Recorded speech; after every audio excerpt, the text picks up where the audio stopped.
सभी साथियों का CMP चैनल पर स्वागत और अभिनंदन। देखिए, आपको पता ही होगा कि फिजिक्स का टॉपिक अपना चल रहा था और 12th क्लास की जो फिजिक्स है उसके अंदर फर्स्ट चैप्टर अपन ने लिया है और उसके अंदर मैं गॉस थ्योरम तक आपको करवा चुका हूं। और आज के इस वीडियो के अंदर मैं जो 12th क्लास की जो अभी जो चल रही है ना फिजिक्स, जो लोग अभी जो 2024 के अंदर एग्ज़ाम देंगे उनके लिए भी बात कर रहा हूँ। तो उसमें अगला मैंने जो टॉपिक लिया है अभी वो है electric field intensity due to a long wire और लीनियर चार्ज। भले लीनियर चार्ज कहो या लॉन्ग वायर की वजह से हमें इलेक्ट्रिक फील्ड इंटेंसिटी फाइंड करनी है। ये हमारा टॉपिक है, यानी अनंत लंबाई के एक लंबे तार के कारण चुंबकीय क्षेत्र विद्युत क्षेत्र अपने को निकालना है, इलेक्ट्रिक फील्ड। तो इसके अंदर हम स्टार्ट करें उसके पहले जो जनरल डेफिनेशन मैं आपको बता चुका हूँ वही स्टार्ट करनी, उन्हीं को काम में लेते हुए चलना है। और आपको पता है कि मैंने जो पार्ट शुरू किए हैं इसके अंदर हर टॉपिक के अंदर बहुत कम तो थ्योरेटिकल पार्ट और बहुत कम डेरिवेशन, इसके अंदर उस टॉपिक को मैं कंप्लीट करने की कोशिश कर रहा हूँ। और आपको ये सब कुछ आपको डेली 8 बजे या 7 बजे दोनों में से एक टाइम पे कंटिन्यू मिल रहा है, ठीक है ना। मैथ्स वाला पार्ट चल ही रहा 12th क्लास के लिए और ये फिजिक्स भी मैंने चला रखा है। आपको बिल्कुल निःशुल्क केवल और केवल चैनल को सब्सक्राइब कर लेना है और टाइम पे नोटिफिकेशन लेना है ताकि आपको पता चल जाए कि कौन सा टॉपिक कब आ रहा है। करें शुरू। देखिए, मैं ये टॉपिक शुरू करूँ तो जो चीज़ें हमें जानकारी में होनी चाहिए, आप एक काम करें, मैं एक काम करता हूँ, एक चार्ज ले लेता हूँ। चलो ये ठीक है, ये अनंत लंबाई का चार्ज है, ठीक है, अनंत लंबाई का, ठीक है, ख़त्म नहीं हो रहा, ध्यान देना। हम एक सेगमेंट ले लेते हैं, ठीक है, और इस पर क्या करते हैं, प्लस प्लस प्लस इस तरीके से बिल्कुल एक समान रूप से यूनिफॉर्मली इसको डिस्ट्रीब्यूट कर लेते हैं, चार्ज प्लस क्यू को, ठीक है। अब इसके अंदर क्या होगा, हम एक काम करते हैं, क्योंकि इस अनंत लंबाई के एक इनफाइनाइट लॉन्ग वायर की वजह से अपने को ये निकालना है। मैंने यहाँ electric field due to long wire लिखा है, लॉन्ग वायर लिखो या इनफाइनाइट वायर कहो, एक ही बात है। तो हमने जो सेगमेंट ले रखा है इसके हिसाब से इस सेगमेंट को हम क्या करते हैं, एक सिलेंडर के रूप में मान लेते हैं, ठीक है। तो इसके आसपास इस सब तरफ डायमेंशन में, जैसे ये लॉन्ग वायर है तो इसके सब तरफ आपके इलेक्ट्रिक फील्ड होगा। तो हम इसमें क्या करते हैं, दोनों तरफ से इसका एक सिलेंडर बना लेते हैं, ठीक है। ये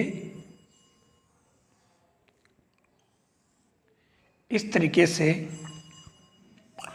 ये हमारे एक सिलेंडर बन जाएगा, ठीक है। और हम मान लेते हैं कि इसकी जो रेडियस है वो r है, ठीक है। और अब यहाँ पर हमें ये भी मान लेते हैं कि अपन इसके अंदर इसकी जो लेंथ है वो l है, यानी हाइट जिसको कहते हैं अपन l। डायग्राम को पूरा इक्विप्ड कर ले, सजा लें, ठीक है। अब इसके अंदर अपने को इलेक्ट्रिक फील्ड निकालनी है, ठीक है। आपको पता है कि अपन ये बात जानते ही हैं, बाय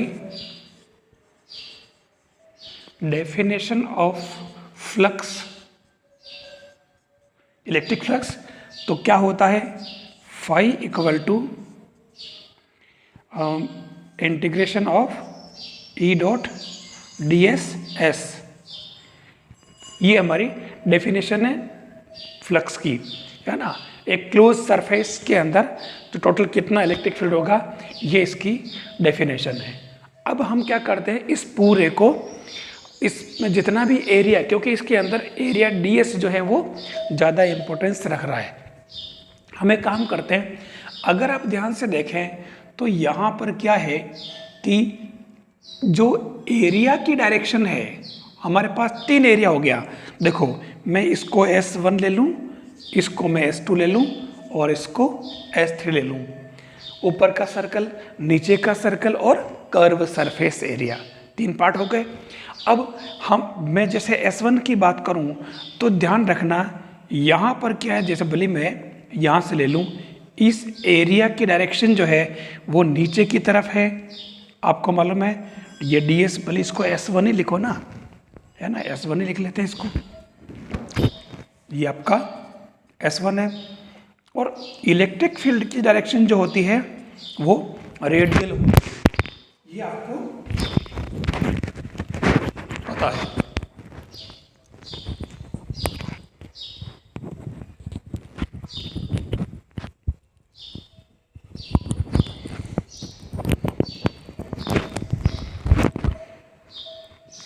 तो इलेक्ट्रिक फील्ड की डायरेक्शन जो होती है वो रेडियल होती है बाहर की तरफ, एक कर्व सरफेस के बाहर की तरफ। तो ये E की डायरेक्शन हो गई, ये S1 की। और आपको मालूम है कि इनके बीच में एंगल कितना है, डायरेक्ट 90 डिग्री का, ठीक है। ऐसे ही ये ऊपर की तरफ ले और ये नीचे की तरफ ले, तो यहाँ डायरेक्शन E बाहर की तरफ और एरिया की डायरेक्शन है वो S3, वो ऊपर की तरफ है। दोनों हो गए। अब लेते हैं अपन कर्व सरफेस। मान लो यहाँ पर एक स्मॉल सेगमेंट अगर अपन ले, तो यहाँ आप देखें कि एरिया की जो डायरेक्शन है S3 की, वो भी ये S2 है ना, तो ये S2, और आप देख रहे हो कि इलेक्ट्रिक फील्ड की डायरेक्शन भी बाहर की तरफ ही है, मतलब सेम हो गई। मतलब इस कंडीशन में आप देखो कि जो S3 है वो परपेंडिकुलर टू E, S2 जो है वो पैरेलल टू E, और S1 जो है वो भी परपेंडिकुलर टू E। क्लियर हो गया? बस इससे हमारा काम हो जाएगा। तो हम इससे स्टार्ट करें, हम इसी को आगे बढ़ा लें, तो ये हमारे पास हो जाएगा S1 E dot ds plus S2 E dot ds, भले आप E1 E2 E3 कर लें, ठीक है ना, भले इनको नाम भी डाल दें आप E1 E2 E3, क्योंकि अलग अलग एरिया है तो अलग अलग नाम डाल दें आप, ठीक है। सारे के सारे ऐसे ही रहेंगे और ये हो जाएगा S3 E डॉट ds। आप देख लो कि E डॉट ds जो है सोल्व करेंगे तो S1 वाला तो आपके 90 डिग्री होने से 0 हो जाएगा। कैसे? ये E ds कोस 90 S1 के लिए प्लस E ds कोस 0 दूसरे वाले में पैरेलल है, और तीसरा आपके क्या हो जाएगा E3, इसको 3 मान ले तो E3, या मैंने नाम नहीं लिखा है 1 और 2, कोई फर्क नहीं पड़ रहा है, और E3, और ये हो जाएगा ds कोस 90। क्लियर?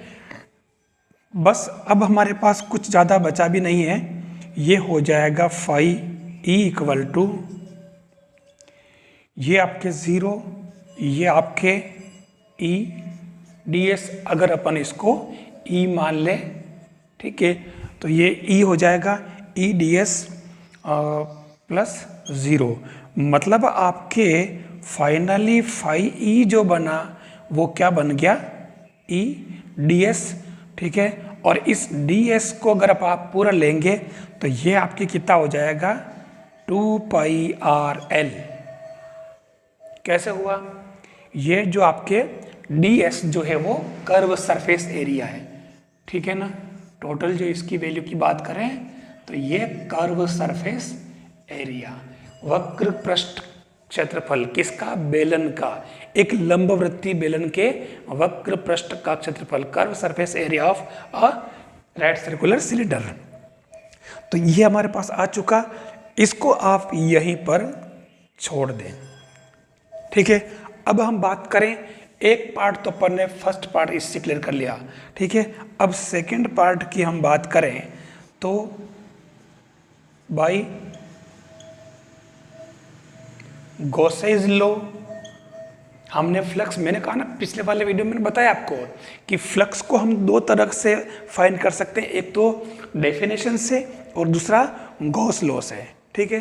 तो यहाँ आप देख लें, इसके अंदर गॉस लॉ हमारा क्या कहता, गॉस लॉ हमारा कहता है कि phi E equal to Q upon epsilon 0, मतलब Q यानी कि सिग्मा कह सकते हो आप, ठीक है। तो यहाँ पर सिग्मा क्यू हमारा क्यू है, केवल एक ही चार्ज रखा है, बहुत सारे चार्ज होता है, सबका योग कर लेते, समेशन कर लेते। तो ये आ गया। तो ये इसको आप अगर आगे बढ़ाएं, ध्यान से देखना, तो फाई ई इक्वल टू, फिर एक आपको बात ध्यान रखनी है, दूसरी बात आपको इसके अंदर सामने लिख देनी है कि जो Q है वो क्या है, लेमड़ा L। कैसे, लीनियर चार्ज डिस्ट्रीब्यूशन।